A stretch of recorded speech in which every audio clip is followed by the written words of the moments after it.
Italian media on Monday had quoted unnamed Italian bishops in reporting that Francis jokingly used a slur while speaking to a group of bishops behind closed doors. He had used the term in reaffirming the Vatican's ban on allowing gay men to enter seminaries and be ordained priests. The Holy See later issued a statement. The Pope never intended to offend or express himself in homophobic terms, and he extends his apologies to those who were offended by the use of a term that was reported by others. Pope Francis was addressing an assembly of the Italian Bishops' Conference, which recently approved a new document outlining training for Italian seminarians. The document, which hasn't been published pending review by the Holy See, reportedly sought to open some wiggle room in the Vatican's absolute ban on gay priests by introducing the issue of celibacy as the primary requirement for priests, gay or straight.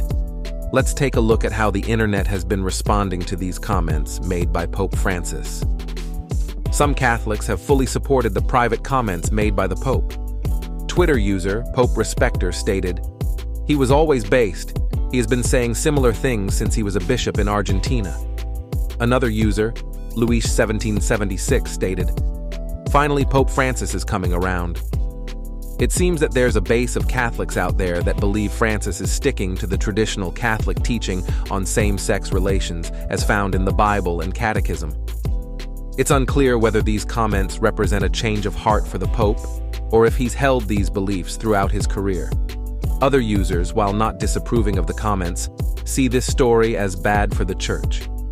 Mitra Hispana stated, "How siloed off do you have to be to not recognize that this is, at the very least, a horrible choice of words and likely to be damaging to the Church?"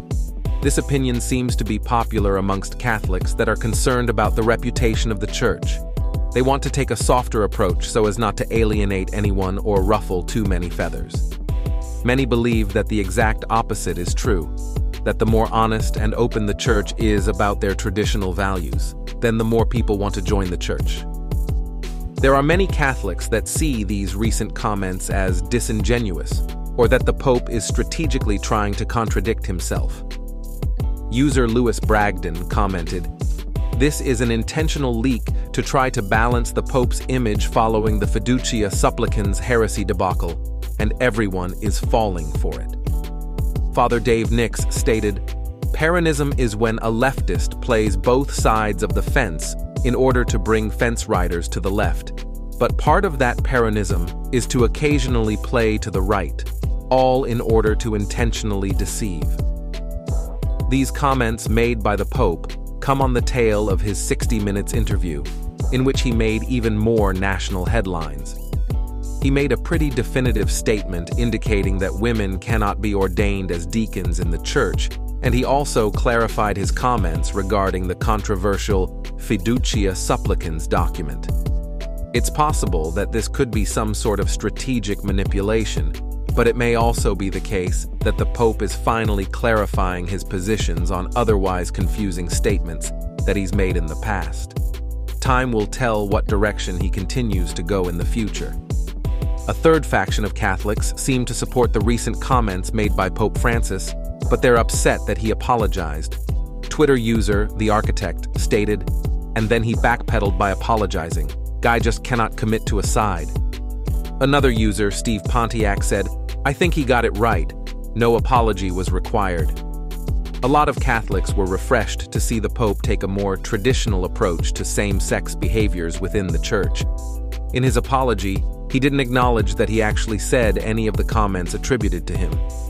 So while it may be a relief to some to know what he actually may think, they would also want to see him back up his opinions. The Church is an inclusive environment only in so much that it doesn't capitulate and abandon its core doctrines. For as Christ taught, we must be compassionate to all. But it is up to them to change, not the faith.